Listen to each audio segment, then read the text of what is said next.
예수님께서 예수님의 제자 유다의 배신으로 잡히시게 됩니다. 그런데 유다의 배반으로 예수님이 잡히셨는데, 잡히셔서 십자가를 지기 전에 제자들은 다 도망갑니다. 주를 위하여 죽겠습니다.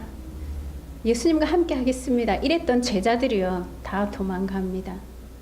그리고 예수님은 혼자 십자가를 지셨습니다. 혼자 죽으시고 이 아리마대 요셉에 의해서 장례가 치러집니다. 예수님을 그렇게 쫓아다니고 따라다니던 제자들은 다 도망가고 아리마대 부자 요셉에 의해서 장례는 치러집니다. 그런데 예수님이 돌아가시고 십자가에 돌아가시고 나서 장사를 치렀는데요, 대제사장들과 바리새인들은 걱정이 생겼어요. 왜냐하면 예수님이 죽기 전에 하셨던 말씀, 내가 다시 살아나리라, 3일 만에 내가 다시 살아나리라. 총독에게 가서 말합니다. 총독님, 혹시라도 만약에 이 예수라는 사람이 살아나면, 지금도 많은 사람들이 미혹됐는데 이 예수가 살아나면 지금보다 후에 속임이 더 클까 염려됩니다. 그러니까 경비병을 시켜서 무덤을 꼭꼭꼭 지켜주십시오, 이렇게 말합니다. 그래서 빌라도가 허락을 하죠. 경비병이 많이 있지 않느냐, 지키라 해라. 그래서 많은 경비병들이 예수님의 무덤을 지킵니다. 그런데 그렇게 꼭꼭 지켰는데 예수님은 살아나셨습니다. 경비가 굳게 지키고 있었는데 주님은 약속대로 살아나셨습니다. 그리고 그 주님, 부활의 주님을 가장 먼저 만난 사람은 막달라 마리아와 다른 마리아. 이들은 예수님께 향유를 붓고 예수님 앞에 묻는 예수님이 너무너무 그리워서 다시 무덤을 찾습니다. 이들이 주님을 가장 먼저 찾아왔습니다. 그때 천사가 나타나서 여자들에게 말하죠. 무서워 말라, 예수님은 살아나셨느니라. 그 무덤을 지키던 자들도 4절에 보면요, 그 무덤을 지키던 자들은 천사를 보고 무서워서 죽은 자 같이 되었고, 예수님도 안 봤어요. 천사를 봤는데 예수님의 시체가, 아니면 예수님이 살아날까봐 지키던 경비병들은요, 이 천사를 보고 죽은 자 같이 되었습니다. 근데 이 여자들은 무서움과 기쁨으로 제자들에게 달려갑니다. 달려가는 중에 부활하신 예수님이 여자들에게 나타나셨습니다. 그래서 내가 죽기 전에 했던 말, 제자들에게 가서 말해라. 내가 먼저 갈릴리로 가리라. 너희들도 갈릴리로 오라고 말씀하십니다. 예수님은 말씀하신 대로 살아나셨습니다. 그리고 말씀하신 대로 갈릴리로 갈 것이라고 또 말씀하십니다. 하나님은 언약의 하나님, 약속의 하나님이십니다. 그래서 반드시 약속하셨던 것은 이루시고 약속을 지키시는 분입니다. 그래서 예수님도 말씀하신 대로 3일 만에 살아나셨어요. 내가 3일 만에 살아나리라 했던 말들이 이루어졌습니다. 그런데 보세요. 제자들은 다 도망하고 없는데 예수님이 부활할까봐 걱정한 사람들이 있잖아요. 대제사장들, 서기관들, 예수님을 못 박아 죽게 했던 이들은 정말 다시 예수님이 살아날까봐 두려워했습니다. 근데 예수님이 부활 후에 예수를 죽였던 사람, 예수님을 십자가에 못 박게 했던 사람들은 어땠느냐? 이 경비병의 보고를 보십시오. 경비병의 보고 11절에서 15절까지 나오는 경비병들이 말합니까? 예수님이 살아나셨습니다. 가서 보고를 해요. 대제사장들과 서기관들에게 보고를 하는데, 이때 보고를 하니까 대제사장들은 뭐라냐면 장로들과 의논해서 군인들을 돈으로 매수합니다. 너희들은 가서 예수가 부활했다, 살아났다 말하지 마라. 밤에 우리가 줬는데, 우리가 자는데 그의 제자들이 와서 예수님의 시체를 훔쳐갔다고 말을 해라. 그러니까 돈을 엄청 쥐어줬나 봐요. 너희들이 본 것을 어떻게 알아? 거짓말해라. 그렇게 말하지 말고 예수님의 제자들이 와서 훔쳐갔다고 말해라. 이렇게 돈으로 매수를 합니다. 돈을 받은 군인들, 이 돈을 받은 군인들은요, 자기들의 잘 못 지켜서 시체가 어쨌든 없어진 거잖아요. 부활을 해도. 그래서 이 경비병들은 자기들이 지키지 못했고 또 부활하신 사실을 알았지만 돈에 매수돼요. 부활을 목격한 여자들을 볼까요? 부활을 목격한 여자들은 기쁨으로 두렵지만 기쁨으로 제자들에게 달려갑니다. 근데 경비병들은요, 무서워서 떨며 죽은 자같이 돼, 천사를 보고도. 예수님이 부활하셔야 사는 사람이 있고 예수님이 부활하시면 죽는 사람도 있습니다. 예수님이 부활하셔야 사는 사람들은 누굽니까? 이 가장 먼저 무덤을 찾아갔던 이 여인들과 예수를 따르던 무리들, 예수를 믿는 사람들이고요. 예수님이 부활하시면 죽는 사람들도 있습니다. 경비병들. 그렇죠? 잘 지켜야 했는데 못 지켰고 예수님을 십자가에 못 박게 했던 대제사장들과 장로들. 이들은 예수님이 살아나면 큰일 나요. 예수님을 십자가에 못 박게 했던 이들은 예수님이 살아나면 안 됩니다. 여러분들은 예수님이 살아나셔야 합니까? 아멘. 예수님이 부활하시지 아니하시면 우리의 믿음도 헛것이에요. 우리가 믿는 것이 허망한 것이 됩니다. 예수님이 부활하지 아니하셨다면 우리는 이때껏 예수를 믿어온 20년, 30년, 50년, 10년, 짧게 1년 이 허비한 거예요. 믿을 필요가 없어요. 예수님이 그냥 십자가 못 박혀 돌아가시고 그냥 땅속에 묻히고 말았다면 우리는 예수님 안 믿어도 돼요. 하지만 예수께서 부활하셨기 때문에 우리는 사는 겁니다. 부활하셨기 때문에 생명이 있는 것입니다. 믿는 우리에게는 생명이요, 믿지 않는 이들에게는 어리석음이 되기 때문에 예수님이 부활하셔야 사는 사람이 있고 예수님이 부활하시면 죽는 사람도 있다는 겁니다. 보아도 깨닫지 못하고 믿지 못하는 경비병들의 모습이 우리에게도 있지 않습니까? 지키라고 했는데 그 시체가 도망간 것도 아니고 제자들이 와서 훔쳐간 것도 아니에요. 이들은 분명히 예수님이 부활하심을 알았습니다. 천사도 봤습니다. 그런데 이 땅의 물질에 돈에 매수되잖아요. 그냥 경비병들도 이때 천사를 만났을 때 예수님이 부활하심을 알았을 때 주님께 엎드릴 수도 있었는데 이런 돈에 의해서 팔려갔던 겁니다. 그래서 믿는 우리는 부활하셔야, 예수님이 즉 살아나셔야 사는 사람들입니다. 아멘. 이 예수님을 찾아갔던 여자들과 제자들도 예수님이 살아나셔야 살아요. 예수님이 잡히시고 나서 제자들 다 숨어 있잖아요. 왜? 자기들도 잡혀갈까봐. 예수의 당이라고 잡혀갈까봐 숨어 있잖아요. 꽁꽁 숨어 있습니다. 이들도 예수님이 약속하신 대로 살아나야 이들에게도 희망이 있었어요. 제자들에게도.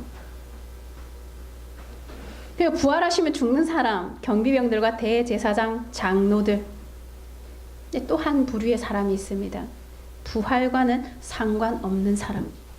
예수님이 부활하든 안 하든 아무 상관이 없는 사람. 예수님을 믿지 않는 자들, 믿음 없는 자들. 예수님을 모르는 자들은요, 부활이 있든 없든 아무 상관이 없습니다.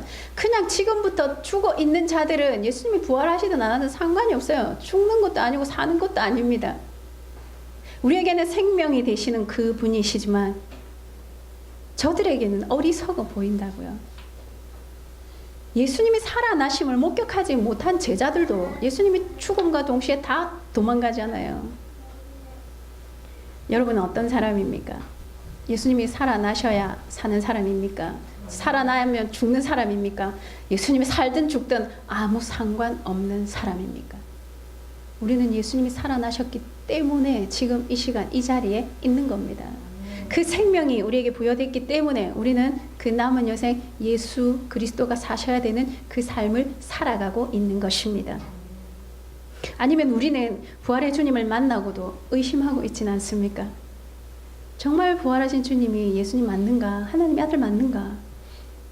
부활을 체험하고도 예수님이 살아계심을, 다시 살아나심을 알고도, 이 경비병들처럼 알고도 세상에 매수돼서 세상에 좋은 것들, 내가 하고 싶은 것들, 그런 유혹들 때문에 예수님을 부인하고 있지는 않습니까? 부활하신 주님을 봤는데, 만났는데도 또 다시 세상으로 달려나가고 있지는 않습니까? 그런데 예수님은 부활 후에 제자들을 찾아가셨습니다. 근데 제자들을 주님이 부활 전에 첫 사역을 시작하실 때 예수님은 제자들을 어떻게 합니까? 가만 기다리는데 제자들이 왔습니까? 그때도 예수님이 제자들을 찾아가셨습니다. 오늘날 하나님은 우리를 찾아오십니다. 우리가 찾아가는 게 결단코 아니에요. 제자 삼으실 때도 주님은 제자들에게 찾아가셨습니다. 그리고 부활하신 후에도 주님은 제자들을 찾아가십니다. 오늘날 많은 종교인들이 종교를 만들어서 찾아갑니다. 하지만 하나님, 유일하신 하나님, 그분은 우리를 찾아오셨습니다. 우리를 만드신 하나님, 우리의 주인 되신 하나님, 우리의 생명 되신 하나님, 우리 창조주이신 하나님이 우리를 찾아오신다는 겁니다. 그 부활하신 주님이 오늘 또 제자들에게 찾아가셨습니다. 부활하시고 나서 제자들이 모여있을 때 찾아가고 의심 많은 도마. 아, 주님인지 내가 만져봐야 알겠습니다. 이 도마를 위해서도요, 의심 많은 도마를 위해서도 찾아가십니다. 그래, 너 만져봐라. 손가락 넣어봐라. 지금 의심한다고 해서 절망하지 마십시오. 주님은 의심하는 도마에게도 나타나 보여주셨습니다. 연약할 수 있습니다. 연약한 심령도 있습니다. 하지만 주님은 그 연약한 도마에게 찾아가십니다. 그 또 유대인들이 무서워 숨어있던 제자들에게 찾아가시고요. 또 디베랴 호수에서 제자들에게 찾아가십니다. 얼마나 놀라우신 은혜입니까? 다 도망갔는데, 자기를 버리고 다 도망갔던 제자들인데 주님은 찾아가십니다. 그리고 어떤 디베랴 호수에서 제자들을 만나시고 베드로에게 묻죠. 네가 나를 사랑하느냐? 아, 베드로의 심정이 어땠을까요? 그 주님을 모른다고 3번이나 부인하고 마지막 순간에 예수님과 눈이 탁 마주쳤을 때 그 절망감 어땠을까요? 그런데 그 주님이 살아나셔서 다시 자기를 찾아와서 네가 나를 사랑하느냐? 와, 주님, 제가 도망간 거 보면 모르십니까? 내가 주님을 사랑했으면 도망갔겠습니까? 그래야 되는데 베드로의 고백을, 주님이 제 마음을 아시잖아요. 여러분도 그렇죠? 주님은 아시죠? 사랑하잖아요. 주님을 사랑하지만, 솔직히 말하면 주님을 사랑하지만 세상이 조금 더 좋잖아요. 그래서 하나님을 위하여 희생하는 것보다 주를 위하여 하는 것도 세상이 좋아서 가는 거예요. 결단코 여러분들 하나님을 떠난 게 아니고 하나님을 싫은 게 아니에요. 하나님도 사랑하고 세상도 사랑해요. 끄떡끄떡 하는데요. 그러면 안 돼요. 결단코 하나님과 세상을 겸하여 사랑할 수는 없습니다. 하나님보다 더 사랑하는 것이 있어서는 안 돼요. 베드로의 고백을 보세요. 주님이 아십니다. 그때 주님이 말씀하십니다. 내 양을 먹이라. 하나님은 제자들을 찾아오셨지만 묻습니다. 네가 나를 사랑하느냐? 네가 내가 맡긴 사명 감당하기를 원하느냐? 오늘 저와 여러분들에게도 주님이 찾아오셔서 말씀하시는 거예요. 너희가 나를 사랑하느냐? 네가 정말 나를 사랑하느냐? 내가 죽을 때 십자가를 질 때 다 도망가는 믿음, 연약한 믿음이었지만 지금 부활한 나를 보고 내가 너희 물을 때 너희가 나를 사랑하느냐? 여러분 정말 주님을 사랑하십니까? 네. 사랑하시면 순종해야 합니다. 네. 사랑하는 그분이 원하는 걸 해야 합니다. 사랑하는 분의 마음을 아프게 할 수는 없지 않습니까? 사랑하면 그냥 되는 것들이 참 많이 있습니다. 하나님을 사랑한다 하면서 입으로만 사랑한다 하면서 삶은 허랑방탕하게 살아간다면 이건 주님을 사랑하는 게 아니에요. 부활하신 주님이 또 오늘 우리를 찾아오셔서 말씀하십니다. 우리 말씀 보겠습니다. 요한복음 20장 22절입니다. 시작. 이 말씀을 하시고 그들을 향하사 숨을 내쉬며 이르시되 성령을 받으라. 주님이 부활하신 후에 제자들에게 하신 말씀이에요. 성령을 받으라. 숨을 내쉬며 너희는 성령을 받으라. 그리고 마태복음 28장 18절에서 20절 상반절까지만 보겠습니다. 시작. 예수께서 나와 말씀하여 이르시되 하늘과 땅의 모든 권세를 내게 주셨으니 그러므로 너희는 가서 모든 민족을 제자로 삼아 아버지와 아들과 성령의 이름으로 세례를 베풀고 내가 너희에게 분부한 모든 것을 지키게 하라. 아멘. 모든 것을 가르쳐 지키게 하라. 요한복음 20장 23절에 뭐라 그러죠? 너희는 불면서 입김을 불면서 성령을 받으라. 성령을 받은 후에 어떻게 알아요? 마태복음 28장 19절 보십시오. 예, 시작. 그러므로 너희는 가서 모든 민족을 제자로 삼아 아버지와 아들과 성령의 이름으로 세례를 베풀고 뭐 한 다음에 20절에 요한복음 20장에서요. 성령을 받은 후에 아버지와 아들과 성령의 이름으로 세례를 주고 모든 민족을 제자로 삼아 하나님 아버지의 말씀을 가르쳐 지키게 하라. 예수님이 부활하신 후에 제자들에게 명령하신 겁니다. 너희는 너희끼리 할 수 없다. 만약에 너희가 성령을 받지 않고 또 세상으로 나아간다면 내가 십자가를 지려 할 때, 내가 잡힐 때 다 도망간 것처럼 너희는 도망갈 것이다. 그러니까 성령을 받으라. 그래서 사도행전 1장 8절에도 그러잖아요. 성령이 임해야 권능을 받고 예루살렘과 사마리아와 온 유대와 땅끝까지 이르는 네가 증인이 될 수 있다는 겁니다. 그래서 오늘도 요한복음 20장 22절에서 성령을 받으라 그렇게 말씀하시고, 이제 아버지와 아들과 성령의 이름으로 세례를 베풀고 너희에게 분부한 것을 가르쳐 지키게 하라. 20장 23절 볼까요? 요한복음 20장 23절 시작. 너희가 누구의 죄든지 사하면 사하여질 것이요 누구의 죄든지 그대로 두면 그대로 있으리라 하시니라. 아멘. 20장 22절에 너희가 성령을 받으라 말씀하셔놓고 23절에 뭐라 그러냐면요, 너희는 누구의 죄든지 사해라, 용서해줘라.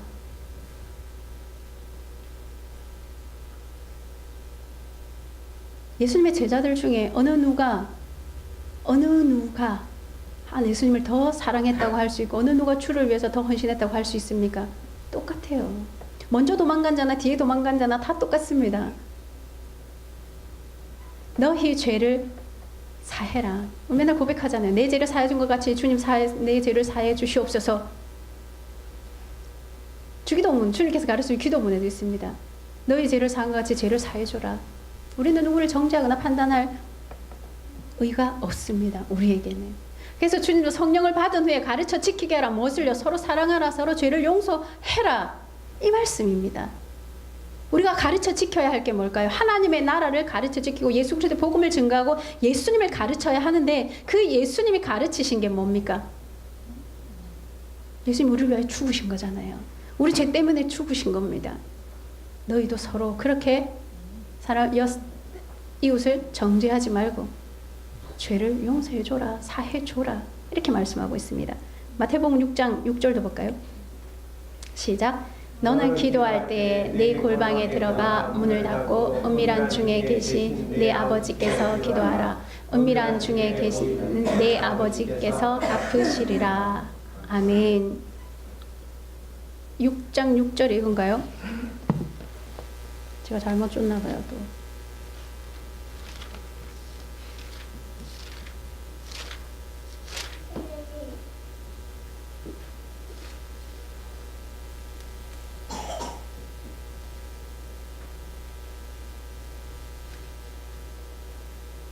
아, 12절입니다. 6장 12절. 우리가 우리에게 죄 지은 자를 사하여 준 것 같이 우리 죄를 사하여 주시옵고. 우리가 우리에게 죄 지은 자를 사하여 준 것 같이 우리 죄를 사하여 주시옵고. 우리가 서로 죄를 용서하고 용서하면 용서해 준 것처럼, 그게 그거예요. 베드로에게 주신 것. 천국의 열쇠를 주잖아요. 이 땅에서 매면 하늘에도 매일 것이요, 이 땅에서 풀면 하늘에도 풀리는 거예요. 우리가 이 땅의 이웃을, 내 형제를 사랑하고 용서해야 하늘에도 풀린다는 겁니다. 그게 주님이 가르치라는 거예요. 그렇게 너희도 행하라고 말씀하고 있는 것입니다. 그래서 내가 너희와 세상 끝날까지 어떻게 할 것이다? 함께 할 것이다. 마태복음 28장 20절 하반절 볼까요? 시작. 볼지어다 내가 세상 끝날까지 너희와 항상 함께 있으리라 하시니라. 아멘. 예수님께서 말씀하십니다. 내가 떠나는 것이 너희에게 유익되다. 예수님이 가셔야 보혜사 성령님이 오시거든요. 그래야지 성령님이 우리와 함께 세상 끝날까지 영원히 함께 하시는 거예요. 육을 가진 예수님이 다 함께 같이 다닐 수 없기 때문에 예수님은 하늘 보좌, 예수님 보좌 옆으로 가시고 하나님 보좌 옆으로 가시고 성령님이 오셔서 이제 내가 너희와 세상 끝날까지 함께 할 것이다. 그러니까 어떻게 알아요? 세상 끝날까지 복음을 전해라. 가르쳐 지키게 하라. 서로 사랑하라. 내가 너희를 위하여 죽은 같이, 죄를 위하여 죽은 것 같이 너희도 서로의 죄를 용서해 주라. 부활 후에 주님이 하신 겁니다. 부활 후에도 주님은요, 우리에게 삶을 보장해 주십니다. 이 땅에서 예수를 믿고 구원받은 우리의 삶을 보장해 주시는 겁니다. 예수님 십자가에 돌아가실 때도 그러셨잖아요. 내가 3일 만에 살아날 것이다. 갈릴리로 와라. 이렇게 말씀하시잖아요. 주님이 제자들을 부르시고 사명을 맡기시고, 또한 주님이 죽으시고 부활하셔서 아버지 품으로 갈 때도 뭐라고 말씀해? 성령을 받으라. 성령을 받을 때까지 너희는 기다려라. 예수님의 부활하심으로 말미암아 오늘날 우리에게는 이 성령의 강권하신 은혜가 있어야 합니다. 성령님이 우리와 동행하셔야 이 놀라운 일들을 이루어갈 수 있다는 겁니다. 부활과 상관없는 사람은 이 사역을 감당하지 않아도 돼요. 우리는 예수님이 살아야 살잖아요. 예수님이 사셔야, 예수님이 부활하셔야 우리에게도 생명이 있고 소망이 있는 겁니다. 왜 부활하셔야 합니까?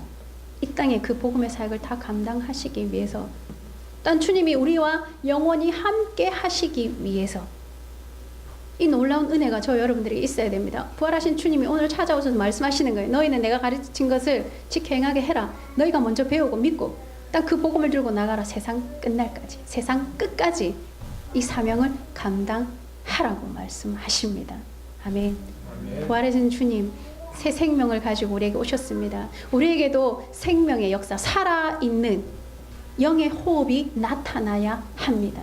그래서 성령의 역사, 성령의 나타남과 능력이 이제 후로는 우리에게 있어져야 한다는 겁니다. 그 주님께서 일하시기 때문에, 하나님이, 그 성령님이 우리와 함께 하시기 때문에 부활의 영광이, 또한 나중엔 우리의 영광이, 저 여러분들의 영광이 될 수 있을 것입니다.